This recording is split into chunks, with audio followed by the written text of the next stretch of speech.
"Mom, the table's already full. You can head over there. McDonald's would suit you better." My daughter-in-law's voice slid out light as a well-honed blade.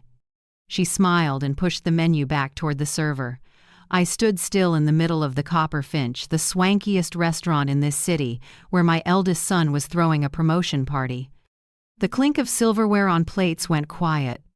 The restaurant's warm lights caught the wine glass in his hand, glittering like an insult. I laughed. A dry, deep sound, like pulling a pin. I walked past them straight to the host stand and spoke loud enough for everyone to hear, "Call the manager for me. Tell him Iris Caldwell is here to claim the owner's table." When Elliot, the restaurant manager, hurried out and put his hand on my shoulder, the whole room turned. She had no idea every glass of wine here poured straight into my pocket, and tonight I'd pour the rest right over her head. If you're still listening, tell me where you're watching from. Every comment you leave is another mark in this journey. And if this story has touched you, don't forget to hit like so it can reach even further. My name is Iris Caldwell, 70 years old, living in the suburbs of Charleston, South Carolina. I've worked my whole life with cracked hands, from hotel room attendant at a roadside place to warehouse manager for a supermarket chain. I used to believe a mother's love could cover any wound, that if I sacrificed enough, the kids would understand. But life isn't a fairy tale. I lost my husband early, lost my youth to overnight shifts, and in the end, lost the respect of the very children I raised. People saw a skinny old woman in worn-out shoes, but they didn't know that under this wrinkled skin is a woman who survived on grit, brains, and a secret big enough to buy my dignity back.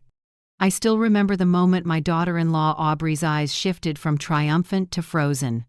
She sat there, in a room shimmering with candlelight, her smile stuck halfway on red lips. Beside her, my eldest, Grant, cleared his throat. He looked around, trying to act like nothing was happening, but I could see the way. His jaw locked, his hand whitening around the wine glass. Next to them was Mason, my younger son, head down like he wanted to disappear, and his girlfriend, Tessa, darting her eyes around, unsure where to place herself in the storm about to break. I went straight to Elliot, a man in a black suit, eyes bright behind his glasses. He bowed slightly, his familiar, respectful smile in place. "Mrs. Caldwell," he said, "so good to see you. Your table is ready." The room fell silent. I could feel dozens of eyes on me, half surprised, half disbelieving. I tilted my head and smiled. "Good. I think I'll sit at the center table tonight. The light's better there." Elliot nodded immediately. "Yes, ma'am, owner." That word owner dropped into the air like a stone into a still pond. I heard the whispers ripple out. Grant stared at Elliot, then at me, like he'd just realized the mother he'd always thought was a poor old woman was someone entirely different. "Owner," Aubrey repeated, her voice trembling, eyes locked on me. I answered with a calm smile. "Oh, you probably didn't know. This restaurant belongs to Caldwell Holdings, and I'm the controlling shareholder." I paused, looked her straight in the eye. "So if I want a seat here, trust me, no one will dare say no." Elliot led me to the largest table in the room, white linen, candlelight glinting off crystal. I sat down slowly and set my leather purse on the table. When the server poured wine, I turned and smiled toward my son's table. "Please send a bottle of Chateau Margaux 2010 to the table over there," I said. "Consider it a gift to mark this memorable family evening." The server nodded, and I watched the color drain from Aubrey's cheeks. The whole restaurant went pin-drop silent, with only soft jazz floating through air tight enough to snap. Grant stood, pulled out his chair, and walked toward me. He tried to lower his voice, but I heard every word. "Mom," he said, "what are you doing? People are watching." I looked up, my calm so steady it threw him off balance. "It's all right, honey," I said. "They're just learning a small lesson. Never belittle the person who taught you to stand up straight." He clamped his mouth shut and glanced back at his wife. Aubrey bit her lip, forcing a smile, but I saw her hands shaking. Mason sat petrified, and Tessa only tilted her head, eyes full of sympathy, whether for me or for them, I couldn't tell. When the appetizers arrived, I glanced at Elliot and gave a small nod. He understood, signaling staff to set up 2 side tables near me. I opened my purse and took out my phone and a thick envelope. Inside were investment files, legal papers, ownership contracts, everything proving that this poor cleaning lady had quietly bought the Copperfinch 15 years ago. I hadn't planned to show it off, but tonight was different. Tonight I wanted them to see the woman they'd looked down on no longer needed their approval. I tapped my finger lightly on the table, cueing Elliot. He stepped to Grant's table and spoke loud enough to carry. "Mr. Grant, per Mrs. Caldwell's instruction, tonight's entire bill will be covered by the house. Congratulations on your promotion at this property owned by your family." A few soft laughs rose from nearby tables. I didn't turn around, I just lifted my glass, brushed it to my lips, and said quietly enough for Elliot to hear, "Nice opening." He bowed his head. "Would you like me to prepare the documents?" I nodded. Let them know tonight comes with a main course and the truth. I looked around the room, men in suits, women in silk dresses, light sliding through their wine glasses. All of it so familiar to me, because I'd chosen every detail with Elliot when we designed this place. The dark wood, the jazz, the lighting that flatters without flaunting. Only tonight I was in the right seat, and they weren't. I watched Aubrey try to look composed, taking a sip of wine, but her hand was shaking so badly, a few red drops flecked the tablecloth. Grant leaned in, whispered something, and they both stood, ready to leave. "I don't think we're done, son," I said, voice low but clear. "You invited me here, and now you plan to walk out of a dinner your own mother owns? That's rude." Grant stopped and turned back, his face flushed. I saw his eyes flicker between anger and shame. "You don't need to make a big scene, Mom," he murmured. "We can talk in private." "No," I said. "You chose to humiliate me in public, so I'm choosing the truth as our witness." No one said another word. Aubrey stared down, fists clenched around her purse straps. Mason looked from me to his brother, clearly wanting to speak but lacking the nerve. I looked at all 3, the children I'd stayed up nights for, covering every meal, every tuition payment, every medical bill, and saw something painful but crystal clear. Unconditional love had turned them into ingrates. Elliot returned and handed me another envelope. Inside was Caldwell Holdings' quarterly report and the list of shares in other properties, hotels, cafes, even the buildings they were renting. I set the envelope on the table and laid my hand over it. "Elliot," I said, "I think it's time. Get the files ready. I want to announce ownership to the press, right here at this table." He bowed. "Yes, Mrs. Caldwell." I looked back at my sons, took one last sip of wine. "I didn't come here to eat dinner," I said calmly. "I came to reclaim the dignity you took from me." The room seemed to freeze. Aubrey looked up, eyes wet, but before she could speak, I set my glass down and smiled slightly. "Now," I said, "let's see who really doesn't belong here." That night, as I walked out of the Copperfinch, I knew one thing for certain. The role of gentle mother had closed, the curtain had fallen, and Act 2 of my life justice had only just begun. I was born in a small town outside Charleston, where summers smell like salt and pine sap. My life, simply put, is a string of years carried by cracked hands and a stubborn belief that endurance is the only way to be loved. I married at 27 to Harold Caldwell, a quiet mechanic who loved me with a plain, sturdy kind of love. We didn't have much, but enough to believe happiness could be built if we worked hard. Then, one March morning, he went to fix a car for a friend and never came back. A highway accident. And within minutes I became a widow at 33 with 2 children. Grant was 8, Mason was 5. No insurance, no savings, just 2 kids, and a rental house tucked between old warehouses. I remember the first day I knocked on doors for work. People looked at me, a small woman with a face still swollen from crying, and said, "We just need a room cleaner, no degree required." I nodded. That was my first job, and the one that shaped my whole life. Housekeeping at a motel off the highway, where the rumble of semis ran through the sleepless nights of those with no other choices. I did that for 25 years. 25 years breathing bleach, bending over cold tile floors, washing sheets soaked with strangers' sweat. In winter, my hands cracked from chemicals. In summer, my back hurt so much I had to hold my breath just to bend and pick up a dime. But I didn't complain. Every morning I got up at 5 a.m., made instant coffee, set out cereal for the kids, and asked a neighbor to watch Mason.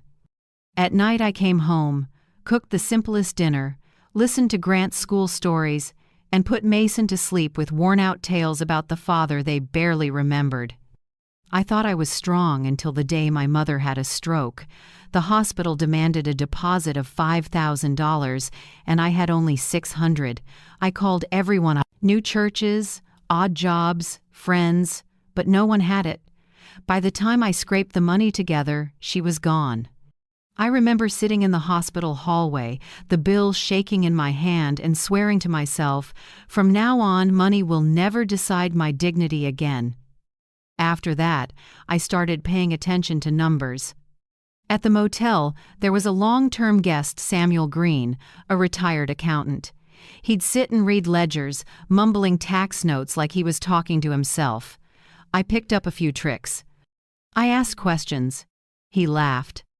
"You want to learn? Sit down."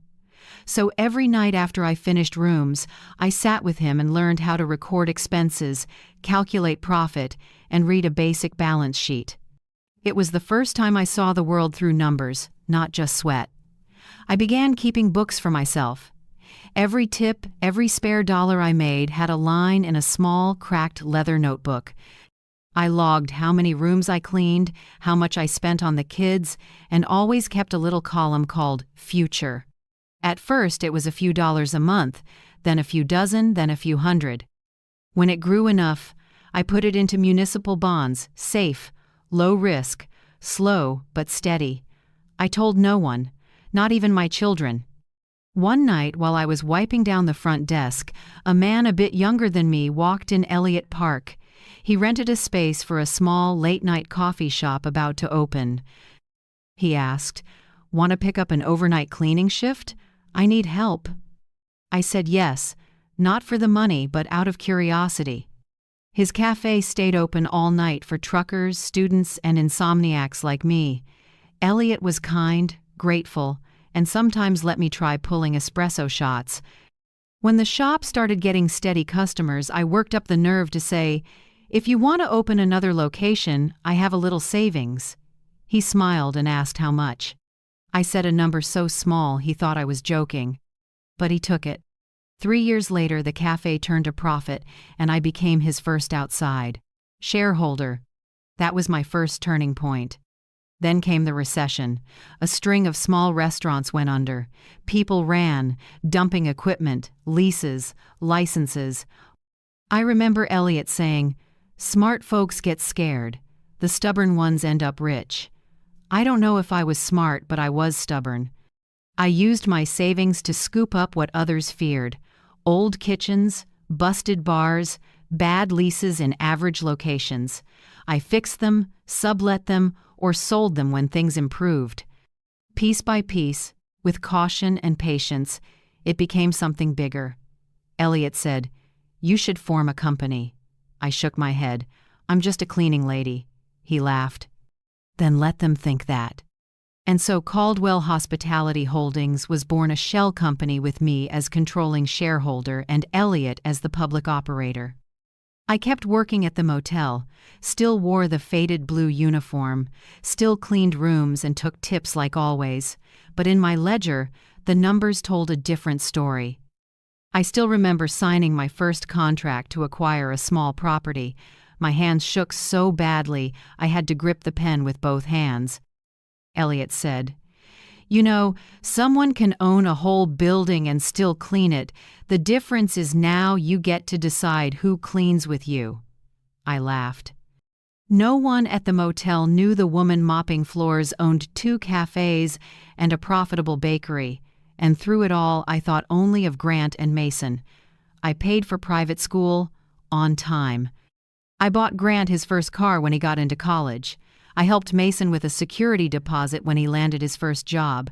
I never begrudged $1, never asked for payback. I just wanted them to have what I never did. But the older they got, the farther they drifted. When Grant started dating Aubrey, a woman who spoke like she was judging the world, I saw something in his eyes. Shame. He didn't want me stopping by his apartment, didn't want friends to know his mother was a cleaning lady. Once, when I brought him homemade pastries, he glanced around and said softly, "Mom, next time you can just mail them." I smiled and nodded. The words were a small knife, not enough to kill, but deep enough to cut. Mason was gentler, but weak. He never opposed his brother, just silently agreed.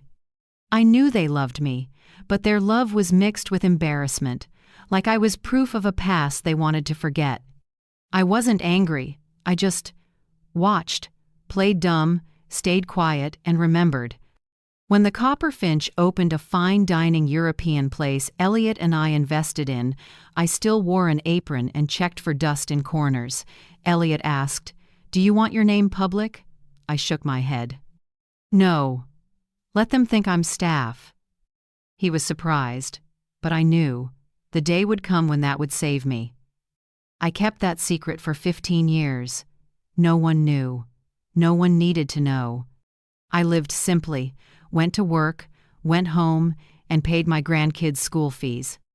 Sometimes, seeing Grant step out of a luxury car, shaking hands with clients, or Mason in a sharp suit, I smiled, half proud, half regretful. They had everything I dreamed for them, but had lost the one thing I couldn't buy back: respect for their mother. So when Aubrey said that night that McDonald's suited me better, I didn't get angry. I just felt the story had reached its ending. Because in the bag I carried that evening, along with my wallet and keys, were the ownership papers for the Copper Finch. And I knew it was time to use them to take back what they'd long forgotten: a mother's dignity. Grant married Aubrey in a blaze of autumn gold. The wedding was at a fancy golf club, every flower on the tables imported from Italy, the white dress costing nearly as much as the little apartment I rented when I was newly widowed. I remember standing in the last row, wearing a light blue dress pressed smooth, holding wild daisies. When I walked into the hall, one of Aubrey's friends asked if I worked there, because you look more like staff than a guest. I just smiled. Grant didn't hear it, and if he had, he'd probably just frown slightly and pretend it wasn't about him. Aubrey grew up in a middle-class family trying hard to look upper-class. Her father was a teacher, her mother an office worker, but they lived off reputation more than reality. From the first time she stepped into my home, she showed it, eyes scanning, comments that sounded like suggestions but were really criticism wrapped in silk. "Your house is a bit old but cozy," she said, fingers brushing the chipped paint on the doorframe. I answered, "Old is right, I spent the money on tuition for the kids." She smiled, but her eyes were cold as steel. Mason, my younger one, was the opposite of his brother kind, a little clumsy, and always avoiding conflict. His girlfriend, Tessa Brooks, a music teacher with a voice soft as spring wind, always bowed her head when greeting others. I liked Tessa. In her eyes I still saw something I no longer found in many young people: sincerity. But Tessa was afraid of Aubrey. Every time the family gathered, she sat perched on the edge of a chair, smiling stiffly like one wrong word would get her pushed off the table. I know how thin the line is between help and dependency. All my life I only wanted my kids to have it good. But the more I gave, the more they treated me like an endless supply, not a person. When I sent money to help Mason fix his car, he stopped saying, "Thank you." When I covered part of the condo down payment for Grant and Aubrey, they said, "You're so generous." as if I'd merely fulfilled an obligation, not offered love. Then one day, they said I should rest. The way they said it was gentle. The meaning was heavy as stone. "Mom, Aubrey and I have been thinking," Grant said one Sunday afternoon. "This house is too big for you. You're alone, no one to help. We just want you to be safer." Aubrey added, voice smooth as butter. "There's a new assisted living center, very nice. Shared kitchen, cleaning staff. You wouldn't have to work yourself anymore." I sat and stirred my tea. In my chest, the words they used pricked like tiny needles. Too big, alone, safer, shared kitchen, all just different ways to say the same thing. "You make us ashamed." I asked slowly, "What are you more afraid of, me falling down the stairs, or me walking into your party in an outfit that doesn't match the red carpet?" Aubrey gave a thin smile, glanced at Grant, then said, "Please don't take it the wrong way. We're only thinking about you." I nodded. "Right, I get it." I didn't argue. I just wanted to see what they'd do when I stopped giving. The next week, I lost my job. In truth, I quit on purpose, using layoffs as the excuse. I told no one. I wanted to run a simple test. When they think I have no income, how will they react? A week went by. No one asked if I was okay. On the 8th day, Grant texted, "Mom, I found a few great places. Close to us, very clean assisted living, friendly staff. I'll send you the links. You'll have friends your age, less lonely." I read it and smiled sadly. Right after came Aubrey's text. "Mom, I know you love to cook, and they have a shared kitchen there. You can make your favorite dishes for everyone. That lifestyle really fits you." A minute later, Mason called. His voice was small, like he was afraid of what he was saying. "Mom, I think he's right. You live alone, we worry. They have caregivers there, and we'd feel better." I wasn't angry at Mason. "He's just weak." I was angry at the indifference baked into how they talked. Not one person asked, "Do you want to?" All I heard was, "We think." I didn't answer right away.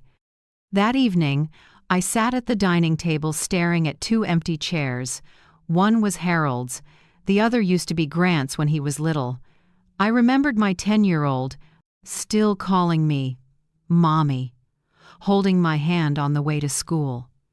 I remembered Mason, always scared of the dark, needing to sleep in my arms.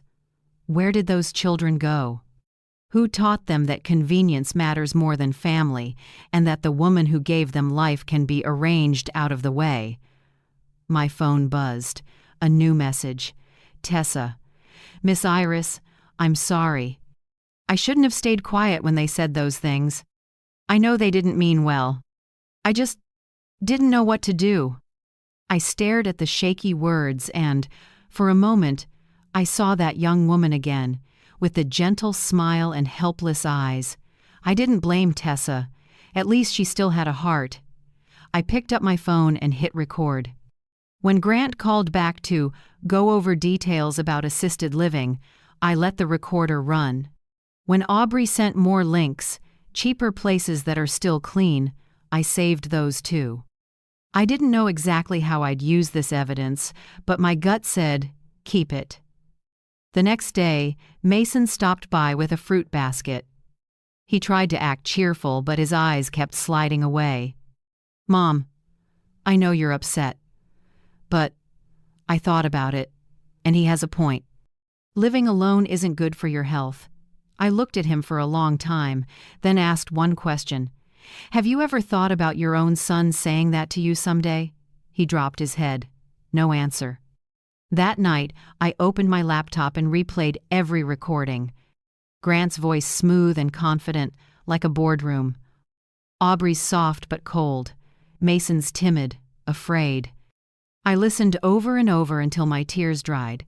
Then I closed the laptop and wrote one line on a small piece of paper. "If you choose to sell your mother cheap, I will reprice you." I folded the note and tucked it into the notebook where I used to log every tip, Just like when I rebuilt my life after losing everything, I knew it was time to start another plan. But this time, not to make money, to take back my own worth.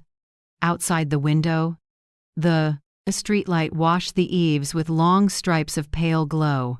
I sat still, hands wrapped around a cold cup of tea, feeling something form quietly inside me, a hard, clean resolve, not of a weak mother, but of a woman who finally understands that kindness only holds value when people respect it.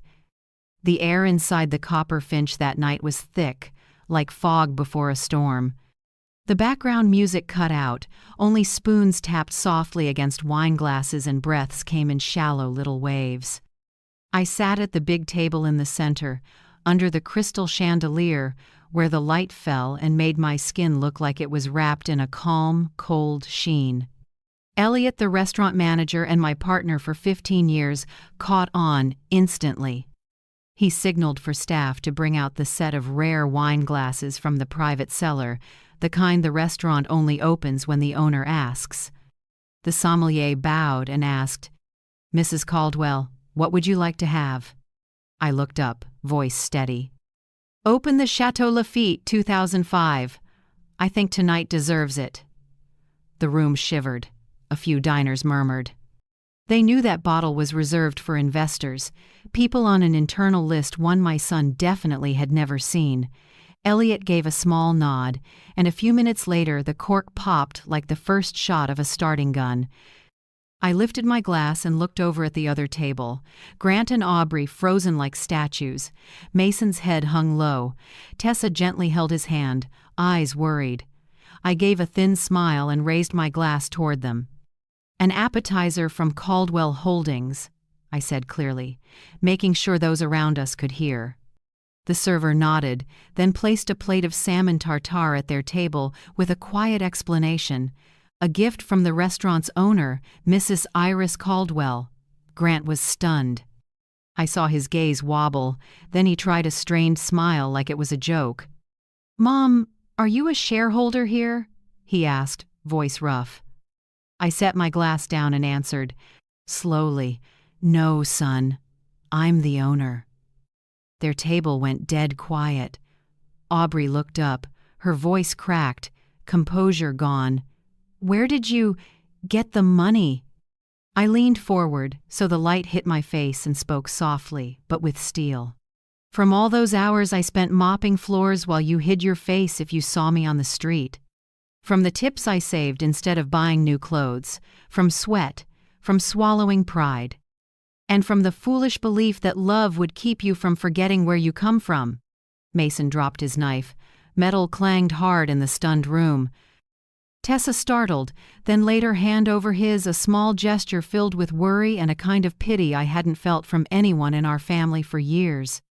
I turned to Elliot and whispered, "It's time." He nodded and walked toward the door, where 2 food journalists were waiting. Rumors about the anonymous owner of the Copper Finch had circulated in restaurant circles for years, but no one had ever seen her. Now, as Elliot led them in and camera flashes popped, every eye in the room fixed on me. "Mrs. Caldwell," the woman reporter stepped up, voice trembling with excitement. "Are you the founder of Caldwell Holdings?" I nodded. "I'm just a cleaning woman who believed good meals could rescue people from their weariness. Turns out, I could cook more than dinner. I could cook my own future."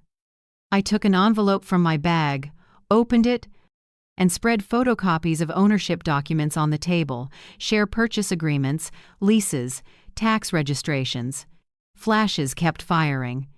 Elliot stood behind me, silent and solid like a wall. Grant tried to cut in, but his voice caught. "Mom, why didn't you tell us?" I met his eyes. "Because I wanted to know if, one day, I had nothing left but these old hands, would you still think I deserved a seat at your table?" I paused, then said each word clean and clear. "Now I know the answer." Aubrey turned away, face flushed, mouth moving without sound. She dabbed at her lips with a napkin, her hand shaking so hard she knocked over her water. It spread across the table in a long streak like the track of something collapsing. I didn't stop there. I signaled to Elliot for more documents. He set a cream-colored folder tied with a red ribbon on the table. I turned to the reporters and smiled. Here's the list of properties I own in this city: 4 cafes, 2 restaurants, and the office building that houses the bank where my son works. His branch leases space there. If this runs, readers might enjoy knowing that sometimes the person mopping the floor is the one who owns the ground you're standing on. Whispers rose across the room. A middle-aged man at a nearby table leaned to his wife. "It's a fairy tale flipped," I heard and smiled. "That's right," I said, loud enough for the room. "Except in this story, Cinderella doesn't marry the prince. She buys the castle." Soft laughter, a few claps from the corner. Elliot behind me gave a slight nod. He understood. This wasn't about revenge. It was about reclaiming honor. Grant lowered his head, voice tight. "Mom, I don't know what to say." "You don't need to say anything, Grant," I replied. "Some apologies only count when they come with action, and I'm about to give you a chance to act." The evening slid on in awkward silence. The reporters left. The staff kept serving. But there was a new, quiet respect on their faces. When dessert came chocolate mousse I'd once helped develop. I looked at Grant and said slowly, "You know, dessert is always the most anticipated part of a meal. Because it's sweet, right? But tonight, ours is different." I set my spoon down and tilted my head. Tonight's dessert is consequence. I didn't raise my voice, but each word fell like a bell, striking the silence of my whole life. Everyone reaches a limit, then it's time to stand up. I just chose to do it, under crystal lights. What about you? Have you ever had a moment like that? If you have, I'd like to hear your story in the comments. Someone out there might need to know they're not alone. No one spoke. Grant went rigid. Aubrey bit her lip. Mason sat frozen. Tessa bowed her head and squeezed her boyfriend's hand. I turned to Elliot. "Time to trigger phase 1, I said quietly, like an order. Elliot pulled out his phone and tapped out a few quick messages. I knew that simple motion sat on months of preparation, transfer papers, asset freezes on things I'd guaranteed for Grant, and covenant clauses on the Caldwell brand. Grant still didn't get it. He looked up, forced a laugh. "Mom, are you threatening us?" I answered softly. "No, I'm simply taking back what's mine. Like you clearing plates after washing dishes, I'm just clearing my life." A few guests left, but most stayed. Something in the air made them unwilling to miss it. They were watching a real play, where the nice mother costume came off and the woman they'd underestimated stepped onto the last stage of her life with her head high. Elliot returned and murmured, "It's done, Mrs. Caldwell. Everything's moved." I smiled and took the last sip of wine, oak blooming across my palate, the taste of victory, not loud, but deep and lasting. Before I left, I set the check on my son's table. Across the top, I wrote one line in black ink, "Love has no price, but respect does. From now on, I'll be setting everyone's value." I stood. The room was utterly quiet, only my heels ticking across the wood floor. As the door closed behind me, I heard Elliot tell the staff, "Make a note in the log. Tonight the true owner of the Copperfinch appeared." Outside, a light wind moved down the street, carrying a hint of wine and charred wood. I took a long breath. The hurt in my chest was gone, replaced by a quiet pride. That night, I wasn't the mother pushed from the table. I was the woman who sat back down and flipped the whole table over. 3 days after the night at the Copperfinch, the city woke to a headline no one expected. "Son throws mother out of restaurant, turns out it's her restaurant." It was everywhere, from morning local news to social feeds I'd never cared about. A photo of me under the chandelier, wineglass in hand, calm eyes facing Grant and Aubrey, spread like wildfire. People talked, made memes, and named my story. The hidden owner, millionaire mom disrespected by her son, or simply Miss Iris and the lesson for the ungrateful. I said nothing. I let the public do what it does. What surprised me wasn't the reach, but the reaction. Thousands of comments. I wish my mom were alive so I could say thank you. This should be shown in ethics class. No one has the right to turn their mother into a burden. And of course, some said I went too far. She must be bitter. Who knows the truth? Maybe she staged it for revenge. I didn't need them on my side. I just needed the truth to stand. 2 weeks later, a news alert popped up. NCS Capital suspends branch manager Grant Caldwell pending ethics investigation. I wasn't surprised. Banks hate scandal, especially anything resembling elder abuse. Photos of Grant in a suit, hand over his face as he left the building, flooded the media. People said he'd lost approval authority. His work accounts were locked. A finance blog even asked, if he doesn't respect the person who gave him life, how can he be trusted with other people's money? Aubrey fell in her own way. The elite women's club where she was a vice president canceled her membership for damaging the organization's image. Her friends, the ones who used to toast her taste and class, went silent. A few sent faux sympathetic messages, but most were just fishing for gossip. She pulled off social media, deleting an Instagram full of trips and wine parties. Mason, the son I still thought had a little light left, tried to deny it all. In a private text he wrote, "Mom, people got it wrong.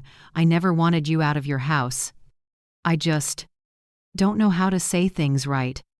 I read it, then opened my laptop. The recordings, message logs, and emails I'd saved were all there. His voice telling his brother, "You're right. If Mom would move, we'd worry less." The evidence was clear. When I sent it back, I added one line, "Don't worry, I don't need an apology. I just need you to remember that next time, silence has a price." After the uproar, I started shutting off the valves. Every financial support I'd quietly provided, monthly allowances, my grandkids' tuition, apartment rent, I stopped. The automatic transfers to Grant's bank were canceled. The secondary card Aubrey used for event shopping was frozen. I didn't announce it. I let the declined card notifications do the talking. I asked Elliot to help audit company expenses. Many assets that had been temporarily in my son's name, the downtown condo, the Audi I bought, so they could get around easily, all belonged to Caldwell Holdings. Elliot asked, "Do you want them back?" I said, "No. I just want them to know they never owned any of it." But there was one I did take back, the penthouse on King Street. I'd bought it over a decade ago, in the company's name to avoid attention. I'd been renting it out while I lived in the old place in the suburbs. Now I moved in living to my means, not hiding, not asking permission. The unit sits on the 20th floor, glass walls facing the Ashley River. That first night, I opened the balcony. Wind rushed in, smelling of salt. I made black tea, set it on the marble counter, turned on the soft gold lamp, and looked out at the city. In that quiet, I wasn't lonely. I was free.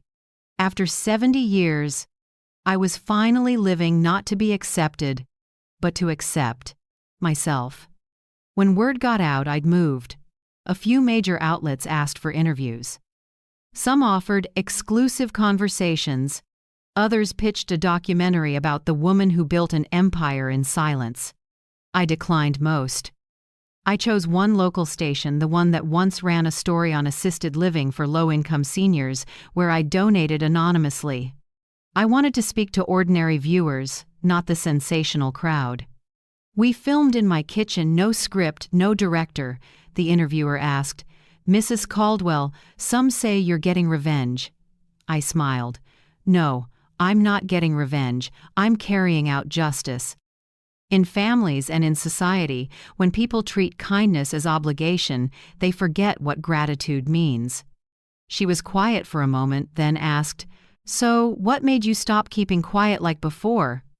I looked straight into the lens. Silence is a language, but when it's used to step on you, it's time to speak with action. The segment aired on a Sunday night and got millions of views in 2 days. In it, I announced the second Sunrise Fund meant to help seniors facing emotional or financial abuse from their own families. We provide legal help, temporary housing, and emotional support for the abandoned. Elliot agreed to serve as executive director. I'm the founding patron. When they asked why that name, I said, because for many people, life doesn't have just one morning. There can be a second sunrise if they're brave enough to open their eyes again. After the broadcast, public opinion split. Some praised, some criticized. Some said I was inspiring, others claimed I was showing off, turning pain into a platform. At a small press Q&A at the fund, a young reporter asked, "Do you think you went too far, costing your own children their jobs and reputation?"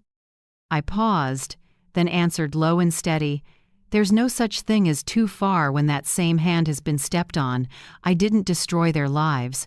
I removed the privilege of living wrong without consequences." I glanced around and saw a few nods. Boundaries, I continued, are the first lesson of love. If people don't learn that, love turns into a rope that tightens around your neck. In the days that followed, I stopped hearing their voices in my head. No more McDonald's would suit you better. No more averted eyes when I walked into a room.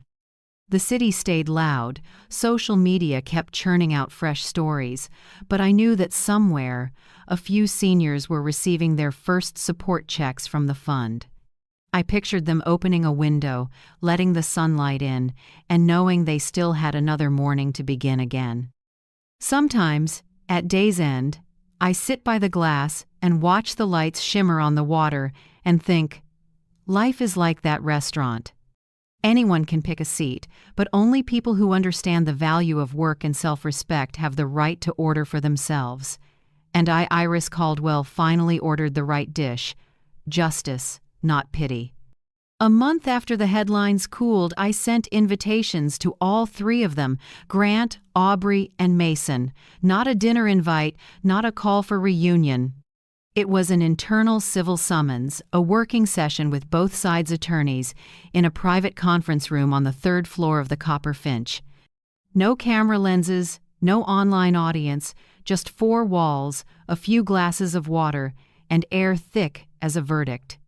Elliot sat at the head of the table beside me, a stack of files in front of him. Across from us, Grant and Aubrey were neatly dressed, but the gloss was gone. Grant's suit no longer looked custom. Aubrey's dress looked like a rushed sale rack buy.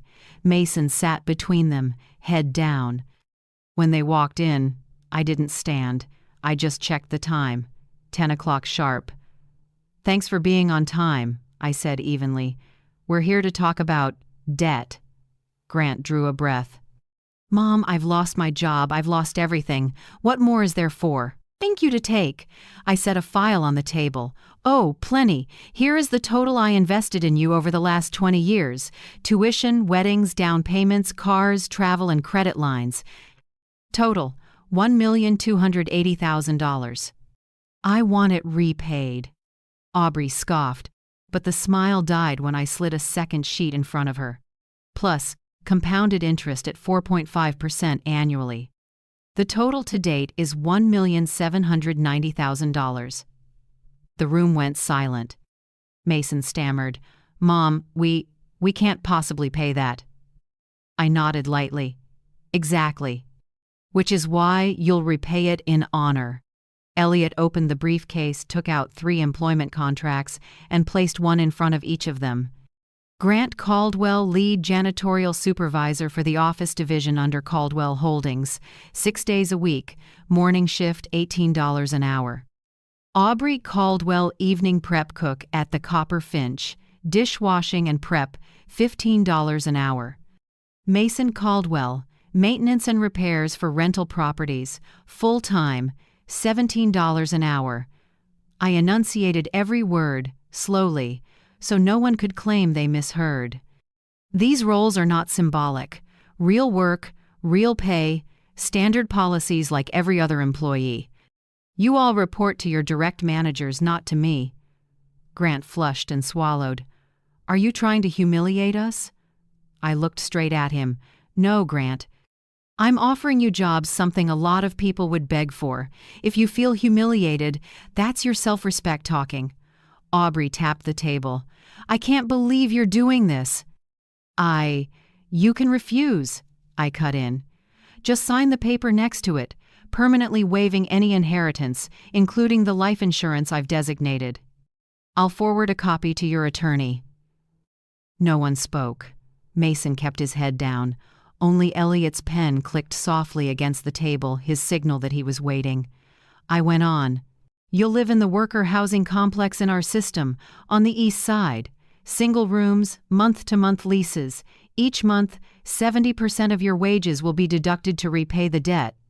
If you complete 5 full years of continuous work, I'll forgive the remainder. Aubrey's mouth dropped.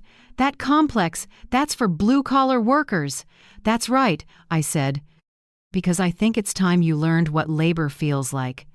I turned my chair, opened my laptop, and projected the final clause on the screen. Additional commitments. Permanent waiver of all inheritance rights to assets, shares, or distributions from Caldwell Holdings. Non-disparagement and no false statements about Iris Caldwell on any platform. Mandatory volunteer work at Evergreen Haven Senior Home, 2 sessions per week. Monthly reflective journals submitted to HR. Elliot handed each of them a printed copy. If any term is violated, all prior evidence recordings, texts, images, and transfer documents will be released to the press. Mason looked up, voice rough. Mom, how long are you going to do this? Until you understand that respect isn't an inheritance, I said. It's full-time work. Aubrey bowed her head, shoulders shaking. Grant's fists clenched. In his eyes I finally saw what I'd waited years to see: real shame. Not over lost status, but from realizing his self-respect had never been built on anything real. I said nothing more, just slid the pen box toward them. Elliot checked the time and said, You have 30 minutes to sign. If not, we proceed to phase 2. Time dragged. The HVAC hummed overhead. The smell of fresh toner hung in the room. Everyone avoided each other's eyes. In the end, Mason picked up the pen first. He signed with a trembling hand, letters wobbling like he had no strength left. Good, I said softly. That's the first step of being an adult. Grant hesitated longer. He looked at Aubrey. She only lowered her face, tears spotting the contract. He finally grabbed the pen and signed quickly. Strokes sharp and forceful, like he needed to prove he still had agency. But when he finished, his eyes were red. Aubrey was last. She tried to wipe her tears, but her hand shook so much the ink smeared half a line. Elliot had to give her a fresh copy. When she was done, she looked up and asked, voice catching, Who do you want us to become after all this? People who can bow without losing their dignity, I said. The door eased open. A gentle voice. I'm sorry. May I join? It was Tessa. She stood in the doorway holding a folder, still a little flustered, but her eyes steady. I heard from Mason, she said, and if he has to work, I want to volunteer with him at the senior home. Not because I have to, because I think it's the right thing. I studied the young woman for a long moment. In that stifling room, she was a soft breeze. I nodded. All right, you don't need to sign anything. Your willingness is enough. Aubrey turned away, and Mason went still the first time I saw true gratitude in his eyes. When the paperwork was done, Elliot gathered the files into his case. I stood and looked at each of them. Starting today, I'm not a bank, and I'm not a soft landing. I'm the steward of this family's honor. I walked slowly around the table, stopping behind Grant. You used to think money was the measure of worth. Now you'll learn some debts are paid only in sweat. Then I looked at Aubrey. As for you, daughter-in-law, maybe you'll learn no one is born beneath you. Only the contemptuous make themselves small. Finally, I rested my hand on Mason's shoulder. And you, I don't need money from you. I need you to repay me by becoming a decent man. They sat still, 3 faces, 3 shades of guilt and contrition. I knew the road ahead would be long, but I also knew I'd done the right thing. Before I left, I turned back and spoke the last line, my voice low and final like a gavel. "From here on, Your Honor will pay the debt in place of my wallet." Elliot opened the door. Hallway lights spilled in, illuminating once proud faces now lowered. I stepped out, lighter not for winning but for finally seeing justice show up not just in a courtroom, but at a family table that had forgotten gratitude. In the first week, HR reports hit my inbox on Monday morning. The sheet was short hours, output, minor violations, but to me, every line was a sign the lessons wheel had started to turn. Grant was assigned to office restrooms, the same halls he used to breeze past without a glance. Now he was cleaning the marble he once crossed in shiny Italian shoes. Elliot said on day one, his back hurt so badly he had to sit in the hallway, hand at his hip, sweat soaking his blue uniform shirt, but he didn't abandon the shift. He cleaned slower, clumsier, but he cleaned. At the end of the shift, he asked security to buzz the door. The guard, the one Grant used to ignore when he was a bank manager, just nodded. For the first time, Grant bowed in a real greeting, not the curt nod of a corporate man. I know this. Learning to bow isn't failure. It's the beginning of standing up properly. As for Aubrey, the one who said, "McDonald's would suit you better," she's now an evening prep cook at the Copper Finch. I checked the internal cameras. Beige uniform, hair tied up, no makeup. Under neon kitchen lights, her skin glossed with oil and her eyes looked oddly tired. Elliot said by day 3 she'd ditched the makeup entirely. The grease made her foundation run in streaks. That night, a group of guests recognized her, probably golf club acquaintances. They filmed her washing dishes, snickering. 15 seconds. Caption: "When the Ladies Club VP becomes Queen of Dishes." I watched it online and felt no joy. Humiliation is never a code. Lesson. Only awareness is real consequence. The next day, Elliot reported, Aubrey didn't call out. She arrived early, stood by the head chef, and learned portioning. She asked about shrinkage rates and wrote careful notes in a worn notebook. Maybe for the first time in her life, she understood the value of every slice of bread, every drop of oil on the floor. Mason worked maintenance at the rentals, a job people only notice when something breaks. The report read, Week 1 repaired 3 leaks, replaced 4th floor bulbs. I pictured my son, once parked in front of a screen, now curled under a sink, hands greasy with grit. Maybe for the first time, he understood leaks are like mistakes. If you don't patch them fast, they seep in and ruin the foundation. One evening, Elliot sent a cafeteria camera still from worker housing. Mason sat alone at a corner table, a simple bowl of soup in front of him. I zoomed in.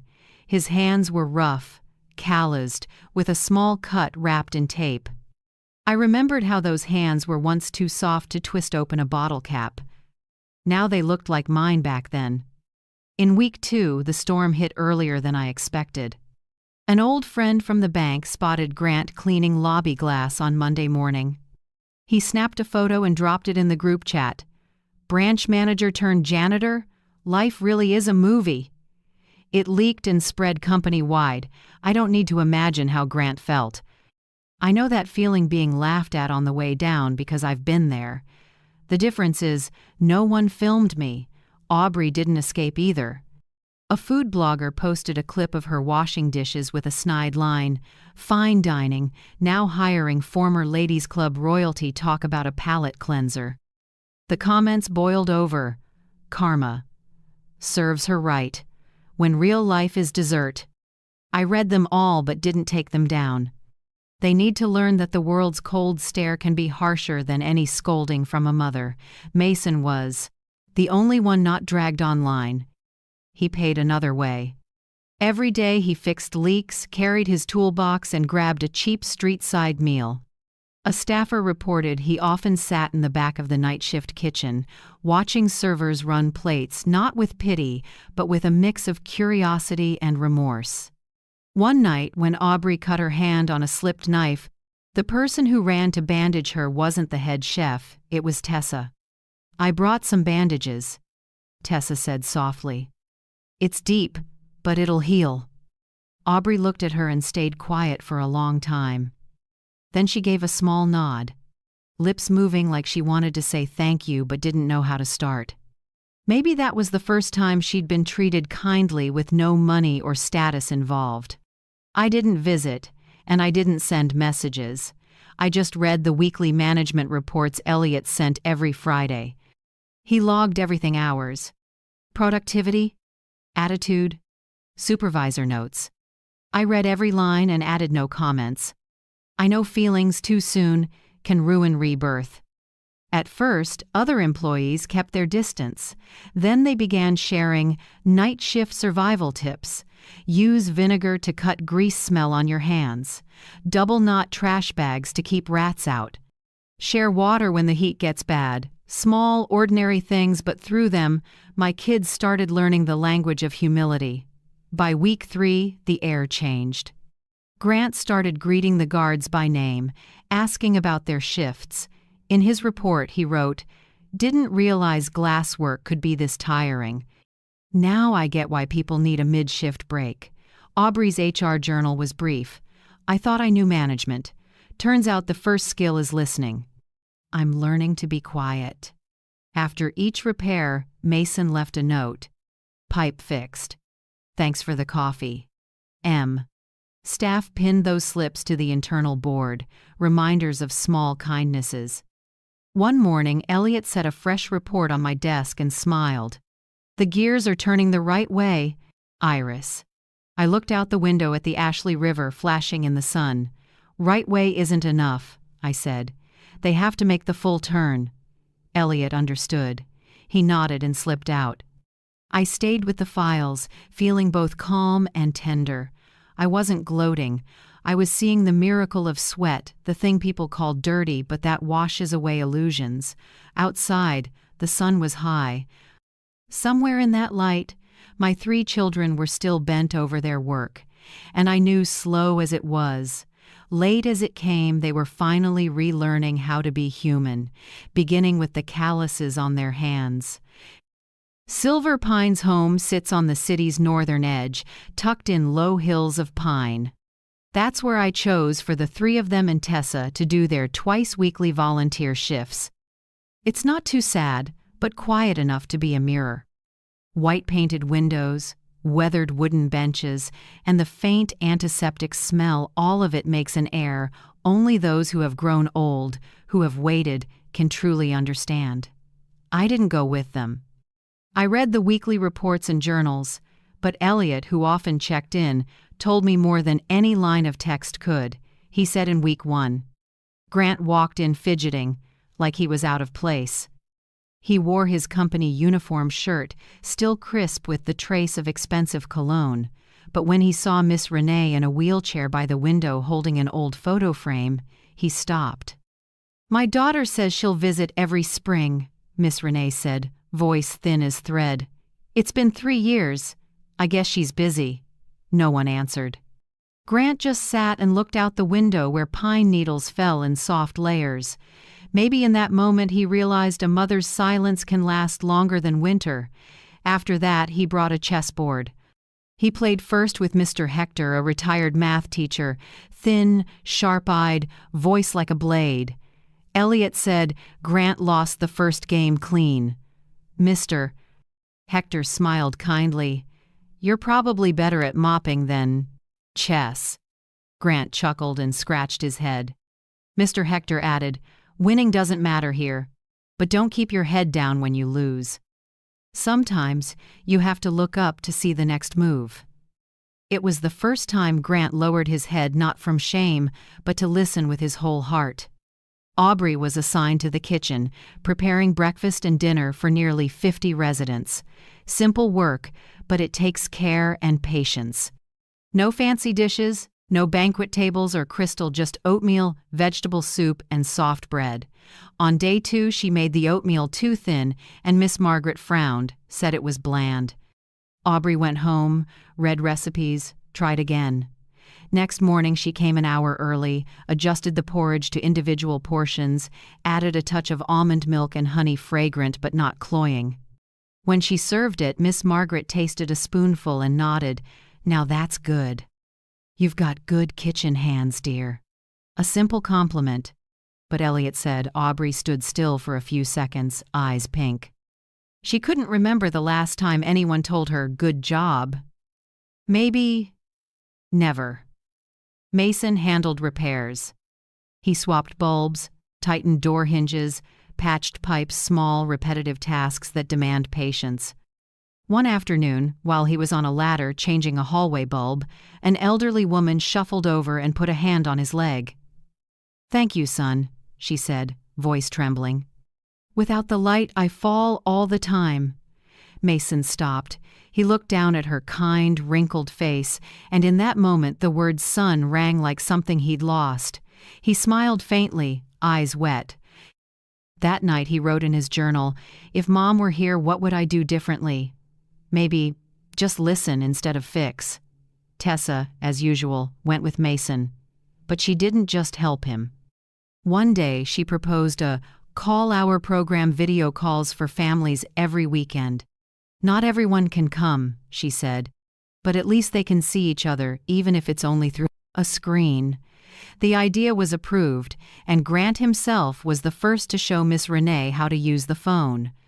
When her daughter's face appeared on the screen, probably in another city, buried in work, she burst into tears. "Is that you, honey? I thought you'd forgotten me." The staff recorded the video and shared it on social media. Within days, it spread everywhere. Thousands of warm comments poured in, and many people started visiting their loved ones more often.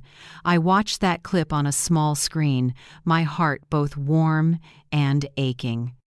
In the 4th week, Silver Pines had a sad night. Mr. Hector, the one who played chess with Grant, passed away in his sleep. Peaceful, as a chess game halted mid-move. When Elliot called to tell me, I was silent for a long time. I knew that death would leave a mark not just in a medical file, but in the hearts of the young people who were just learning to cherish presence. The next day, my 3 children and Tessa stood by his empty bed. They didn't speak, they just stood there for a long time. Grant set the unfinished chessboard back in place. Aubrey brought the bowl of oatmeal he liked, and Mason tightened the loose bolt on the bed frame. No one asked them to do it. But small acts were their way of saying goodbye. That evening, they returned to their shifts, fewer words, steadier work. No complaints, no excuses. Only the sound of running water, the scrape of brooms, and even breathing in the quiet air. Elliot called me, his voice low. Maybe they've started to understand the price of absence. I didn't answer. I just opened the email with 3 small attachments, their individual reflection journals. I read in silence. Grant wrote, "When Mr. Hector blundered a piece. I went to fix the board, but he said, 'Don't. Leave it.' In life, you don't have to correct every bad move. Maybe you thought the same when you watched us mess up in silence." Aubrey wrote, "I used to think people cooked oatmeal out, think of duty. Now I know a spoon of oatmeal can be the last love note. I'm afraid of the day I have to cook for someone who can't eat anymore." Mason wrote, "Someone called me son today. My hands were dirty, but my heart felt cleaner than ever." My hand trembled by the end. Between the messy lines, I saw the first cracks in their armor of pride. Those cracks for me were worth more than any apology. I folded the journals and put them in a drawer. That night I wrote a short letter to Silver Pines, unsigned. Inside the envelope was just a check and a note. 4 new beds for those waiting for a place to be loved a second time. When Elliot took the task to deliver it, he asked, "Should I put your name on it?" I shook my head. No, some of the best things don't need an audience. Then I looked out the window. The evening light tilted through the trees, golden and soft like a day's last breath. I thought of silver pines, of the souls who had lived, the hearts learning to love, and my children now quietly becoming human again amid antiseptic air and the gentle laughter of old age. 3 months after their first volunteer shift at Silver Pines, I decided to do what I'd avoided for years: invite my children to dinner. No special reason, no birthday, no anniversary, just a simple meal where people who'd been broken could sit together without playing roles. I prepared everything myself. No lavish spread, no pricey wine like the parties they used to throw.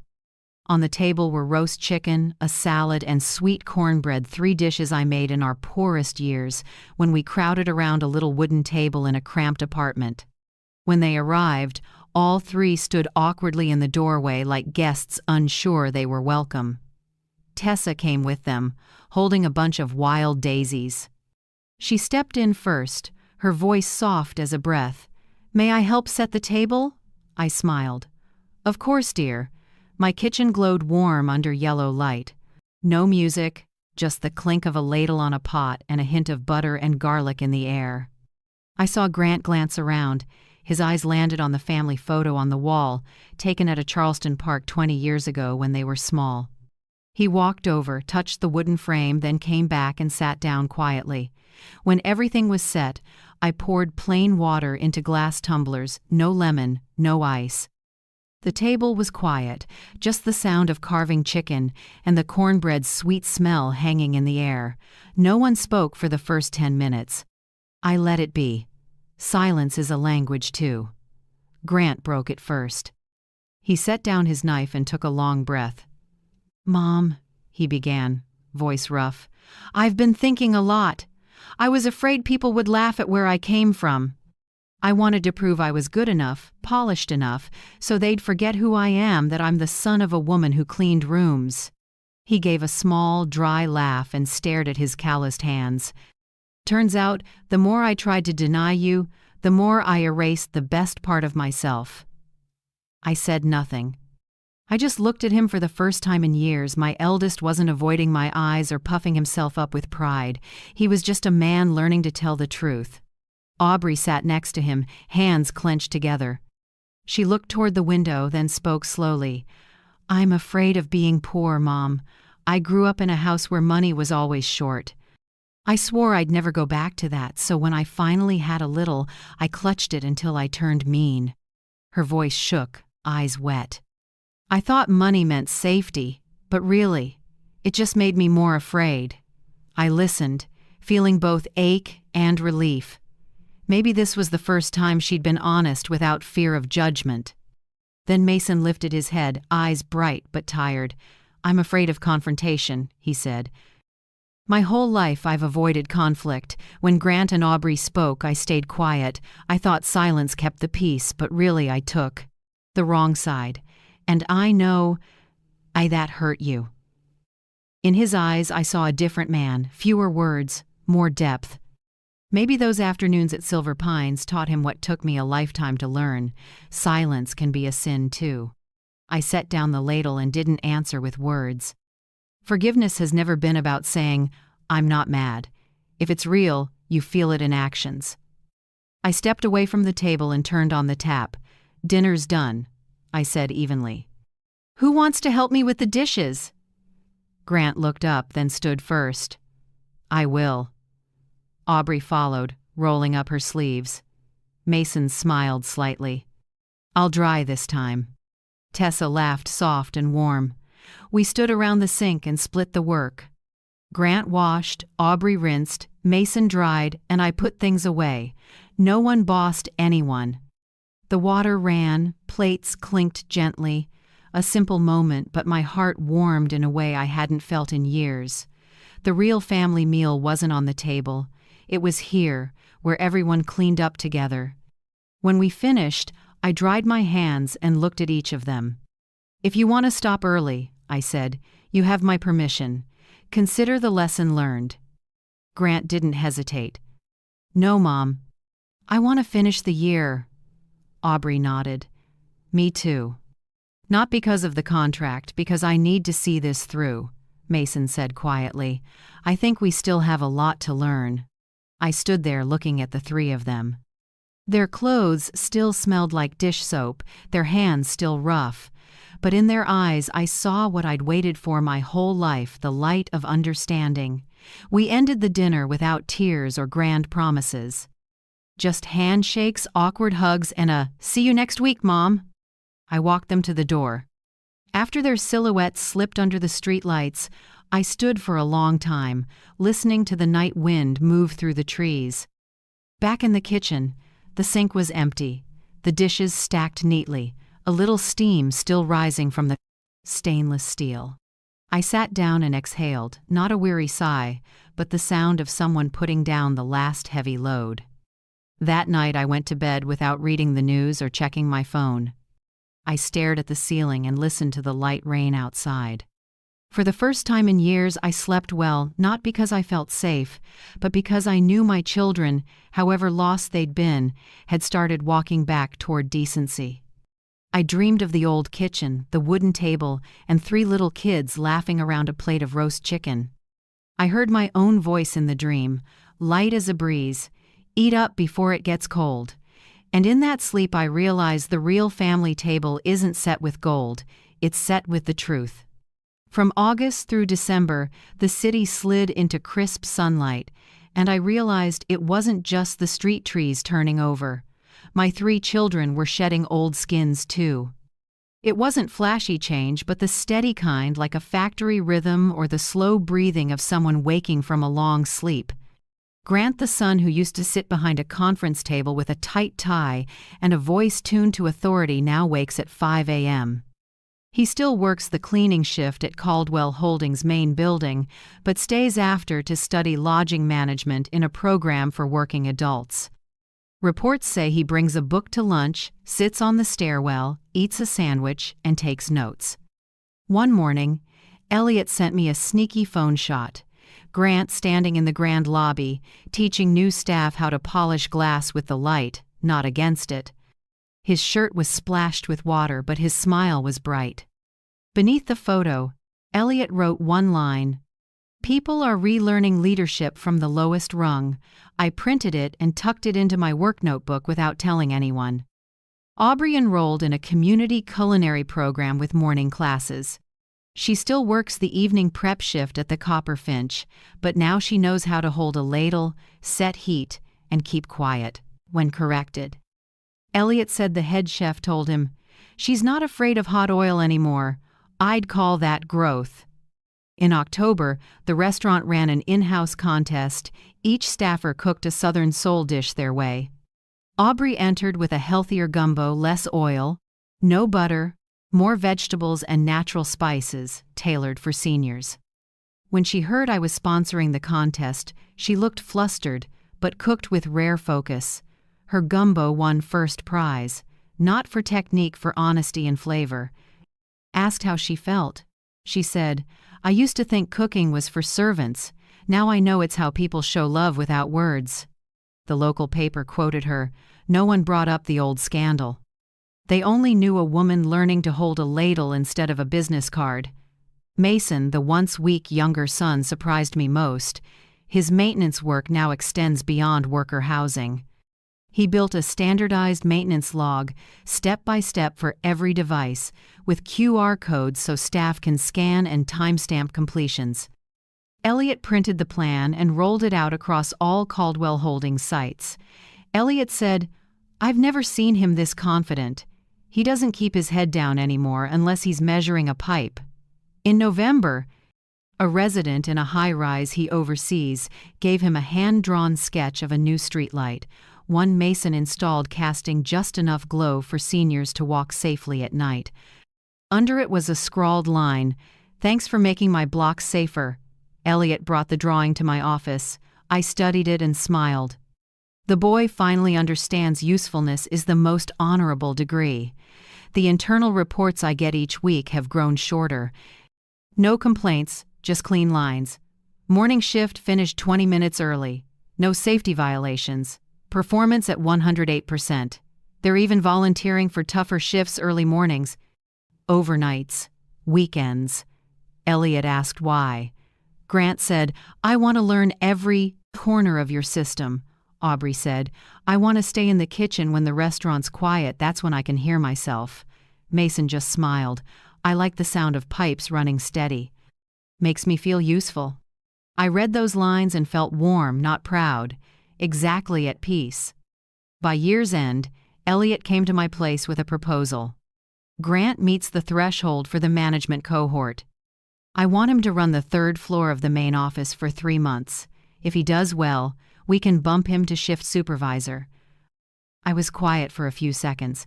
I've always believed power should follow responsibility. Now I think maybe trust is what teaches responsibility. I nodded. Do it. I won't interfere. Elliot smiled. You're practicing letting go? I said. Yeah. If I keep a grip forever, I'm no different than they were. In December, I went to the Copper Finch, not to supervise, but to eat. Aubrey handled the main course that day. When the gumbo came out, she stood at the pass and smiled at me. What do you think, Mom? I tasted a spoonful. A soft heat, balanced salt, shrimp, and celery coming through. It's good, I said, not because you seasoned well, but because you cooked with your heart. She smiled, tears slipping down and mixing with the sweat on her brow. Mason stayed in the field. This time, he was assigned to inspect newer buildings. He texted me a selfie, him by the lamppost he'd installed, sunset washing over a red brick facade. I saved the photo but didn't reply. Sometimes silence is the compliment. When Grant finished his course, the school sent me a thank you note. Said he was one of their most diligent, collaborative students. At the end was a line, recommended for an internal scholarship for the advanced level. I folded the letter and didn't tell him. I wanted him to hear it from the school because opening your own envelope is better than any praise. As for me, while they changed careers, I changed how I lived. I started delegating operations to Elliot and the younger managers. For the first time in years, I took a weekend day without checking numbers or making calls. I walked along the Ashley River, had coffee at a small cafe, and watched older couples hold hands. Turns out, it wasn't just them learning how to live again, I was learning how to let go. Talk shows called, wanting me to speak about a comeback from scandal. I turned most of them down. I said yes to one not to retell the past, but to talk about invisible labor, the small, quiet jobs society undervalues: janitors, prep cooks, maintenance. I said on air, no one sees them, but they keep the whole world running. I was just lucky enough to relearn that lesson not from school, but from my own children. That interview replayed over and over. But what moved me most was an email I got the next morning, just a few lines, signed by Grant. Mom, I watched it. I get it now. Thank you for giving us the chance to start over. I stared at those words for a long time. Outside, winter light lay over the city, cold but clear. I closed my eyes, took a deep breath, and felt as light as a first breath of the day. Our story was no longer a scandal. It had become a small guide for anyone who'd forgotten the value of work, of family, and of knowing how to begin again. And I knew the journey wasn't over, but at least the wheel was finally turning the right way, and this time I didn't have to push it alone. That year's end, when winter wind began to slip through every door crack, I looked at Caldwell Holdings' year-end summary and saw something I'd never seen before. 3 words, honor repaid, typed in the very last note line. Not an accounting term, but a private marker of mine for people paying back a debt money could never measure. Grant, Aubrey, and Mason, each in their own way, had started repaying parts of the 20-year tab I'd listed in the agreement. Not with envelopes or transfers from me, but with their actual wages and bonuses. Every month, finance sent me a breakdown, 3 small amounts taken evenly from their income sent straight to the Second Sunrise Fund. The numbers weren't huge, a few hundred, then slowly a few thousand, but steady, never a day late. Elliot called it the honor repayment.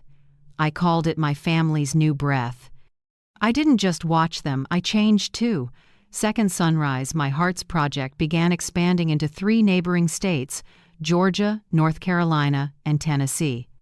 From a few temporary apartments, we added a network of volunteer attorneys and job reentry programs for seniors. When Elliot asked who should run community outreach, I didn't need to think. I called Tessa. "Would you help me with something?" I asked. "Tell me what you need. From now on, you'll stand in the middle of stories that haven't been rewritten yet. I trust you to listen without judgment." Tessa was quiet for a moment, then said softly, "I'll do it if you'll let me call you Mom Iris." I laughed, and tears fell before I could speak. Maybe it's quiet kindness that finally softens an old heart like mine. Grant was in a different phase. After almost a year of training, he asked to try managing 2 mid-range hotels in our system, not a flashy brand, no stars on a ratings board, but steady occupancy. "I don't want to look fancy anymore," he said in our meeting. "I want to do it right." I studied the packet he'd prepared, every little item spelled out: cleaning protocols, shift schedules, staff training. No more lines about boosting profit by cutting staff. Like the old days. "Hotels don't need to sparkle," I told him. "They need guests who want to come back." He nodded. "Now I get why you started with a broom. If you know what a clean floor takes, you can keep a whole building standing." When he left, I watched him go, my son's silhouette no longer arrogant, but steady, like a man who'd learned to walk on his own strength. Aubrey had a new start too. After last year's cook-off, she was officially promoted to lunch sous chef at the Copper Finch, in charge of menus for seniors and folks recovering from illness. I stopped by one noon. From a distance, I saw her in a white uniform, hair neatly tied, talking to staff. When she noticed me, she paused, dipped her head slightly, and waved me in. "Would you like to try the new dish?" Brown rice porridge with salmon and dill. I nodded. It was simple and thoughtful, not flashy, but every spoonful tasted warm and calm. She said, "I'm not afraid of the kitchen anymore. Every day I walk in here, I feel a little less selfish." I looked at her, my heart settling. No praise needed. I just touched her shoulder and said, "Thank you for staying." And Mason, he kept maintenance, but now as technical supervisor over all our rental housing. This time, he wasn't just fixing pipes or bulbs. He trained younger techs to check electrical systems and keep proper logs. One November afternoon, Mason came by with a small box. Inside was a card in his familiar handwriting. "Mom, Tessa and I are engaged. We want a small ceremony, no backdrop, no name placards. Just family." I set the card down, feeling like an old wound had finally healed. "All right," I said. "This time I'll just be a guest." The wedding was in early December, in the small garden behind Silver Pine's home. It was cold, but the sun was soft and warm. No extravagant flowers, no noise, just people who truly wanted to witness. I invited the director of Silver Pines and a few residents who knew Mason and Tessa. They sat in the front row beside a row of empty chairs where I placed a small sign, "For those who are gone, but never absent." Those seats were for Miss Renee, for Mr.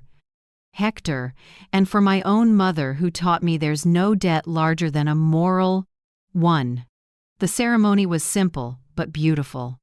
Grant and Aubrey stood at their sides, best man and maid of honor.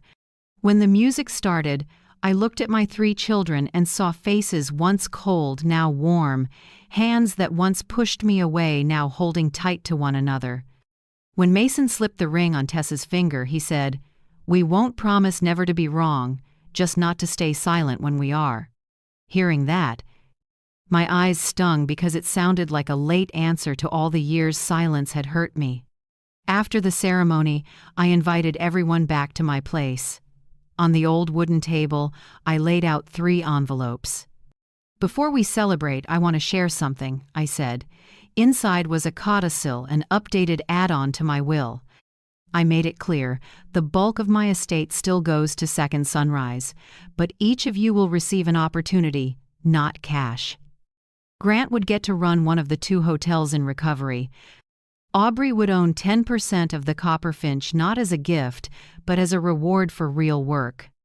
And Mason, I turned over to him the project to redesign worker housing into a community complex, a project named Hector's Light, in memory of the gentleman who taught Grant chess and our family patience. No one argued. No one asked for more. They each signed, hands shaky but firm. Grant said, "We understand now. Money can buy comfort, but only opportunity builds trust." I nodded, unable to hide a smile. That night, after everyone left, I tidied my old kitchen. The white walls were a bit stained, but the light was as warm as the first day I walked in. I opened the wooden cabinet where I'd kept the only thing I never threw away, a rag. It was worn thin, stitched over and over. Every stitch was a piece of my life. Years of housekeeping, nights scrubbing floors, quiet mornings at the sink to feed my kids. I set it on the table and ran a hand over it. Not to cling to hardship, but to thank the days that made me strong enough to stand. I looked out the window. City lights shimmered like 1,000 stars. I whispered, my voice lost in the wind, "Mom, I did it." Outside, the cold wind kept blowing. But in my small kitchen, everything was warm, warm like our first family meal, like working hands, and like honor repaid with sweat, not tears. 5 years after that night at the Copperfinch, my life felt like a new chapter, quieter, warmer, full of things I once thought lived only in books. Everything had changed, but none of us forgot that night when a fancy dinner table became the place we upended the order of kinship. Now, the Copperfinch carries a name I adore, Second Chance Kitchen. It isn't a marketing flourish, but a tribute to people pushed to the margins, fired, hurt, written off as useless. The restaurant prioritizes hiring them, training them, and giving them a restart. Inside, on the red brick wall, hangs a small bronze plaque. I wrote, "Dignity is the house special here." I see it every time I stop by, and I always smile. Grant now runs 2 mid-range Caldwell Holdings hotels with a steady hand. Not a luxury chain, no stars on some list, but guests keep coming back, staff stay longer, and folks call him something simple, Mr. Caldwell, the boss who knows how to mop floors. He's not embarrassed by it. In fact, he tells the staff he started with a broom, and the broom taught him respect. Once he called me, voice rough with emotion, "I think I finally understand leadership, Mom. It's being the one who clears the path, not the one who stands in front." I said, "Good. Keep that and you won't lose your way again." Aubrey is now head of the lunch program at the Copperfinch, overseeing the entire menu for older guests. She just won a Charleston Local Star Award for a vegetable soup made from safely repurposed trim food that's not just good, but frugal and kind. At the ceremony, she said, "I used to think cooking was for people to praise me. Now I just want folks to feel lighter when they're done eating." I stood in the hall and didn't speak, just clapped, slow and steady.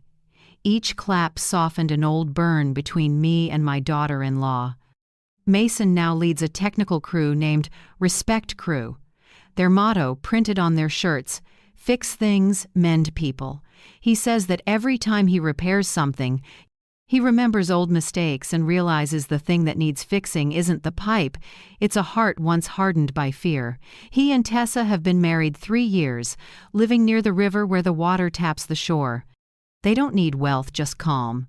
On weekends, they go to Silver Pines to teach seniors how to use smartphones, so no one has to wait forever for a call that never comes. As for me, I started writing my first book, titled Mopping Hours Pay Dividends.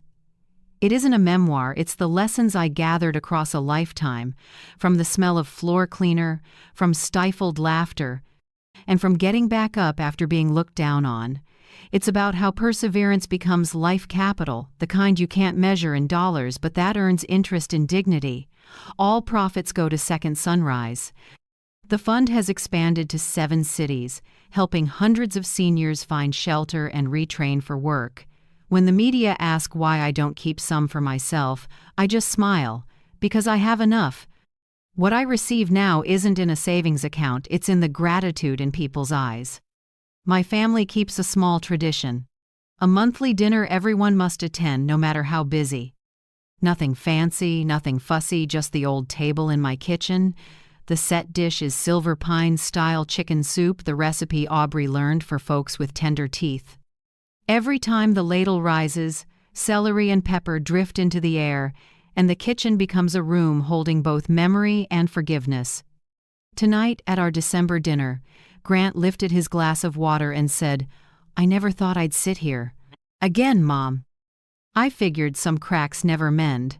I looked around the table at familiar faces now, with more lines and more light in the eyes. I set the ladle down and said gently, "They don't always mend, son. But we can plant flowers in them. When they bloom, people call it dawn." They fell quiet, then smiled. No promises were made, just warmth passing around the table. That night, after I walked them to the door, I knew it was time to let the last thing in me drift away. I went back to the kitchen, dried my hands, and said softly, not to anyone else, just to myself, "I forgive you, not because I forgot, but because my children have changed." One morning at year's end, Elliot, now retired, stopped by. He stepped in with his usual gentle smile, carrying a small object wrapped in cloth. "Do you remember this?" he asked, unwrapping it. In his hand was the old key to the first Caldwell Holdings office, the key I used every day back when I hid behind the scenes, the cleaning lady in plain sight. The key was rusty, the head nicked, yet under the sunlight it shone a soft silver. "I think it belongs to you," Elliot said. "This key opened more than one door." I took it and held on tight. "Thank you," I said, "but really, you're the one who kept it from rusting." He smiled and left me with the artifact of an entire journey. I stared at it for a long time, then hung it on the wall of my new office, right under the old bronze plaque. "Dignity is the house special here." Now, as I write this, the sky is getting light. The first birds of morning are calling outside. My life, once late afternoon, seems to have another dawn, not dazzling, but warm and true. If this story touched you, I genuinely want to know who I'm speaking to. Tell me where you're watching from. Every line you share, every comment, is a heartbeat linking people who've walked through the dark. Who knows, your words might reach someone who needs a second sunrise in their life. And if you feel this journey is worth it, leave a small sign, a like, a subscribe, or simply a hello. They're all ways to let me know stories about grit, forgiveness, and new beginnings are still being heard. Thank you for staying to the very last lines. Your presence, quiet and warm, is the greatest gift to a storyteller like me. I stand up and turn off the kitchen lights. I leave only the oven light on, a soft glow like a breath, a reminder that it's never too late to begin again. Dawn once more,